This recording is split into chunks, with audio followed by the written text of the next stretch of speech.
দুর্গা পুজোকে কেন্দ্র করে পরাজিত শক্তি যদি কোন ষড়যন্ত্র করে, আমরা বিএনপির নেতা কর্মীরা সেটা রুখে দেব।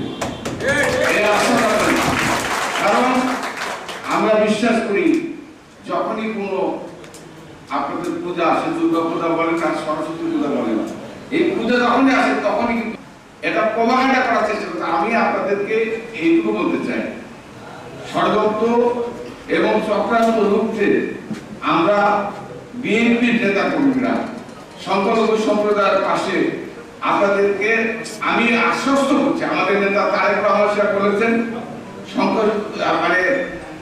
আপনাদের পাশে থাকার জন্য নির্দেশ, সংখ্যালঘু সম্প্রদায়ের জানমাল রক্ষা করবে বিএনপি। আমি আপনাদেরকে আশ্বস্ত করছি। যখন নাটকের মতো জায়গা অডিটোরিয়াম করা হবে, বুদ্ধি করে কোনো পরামর্শ দিলে যে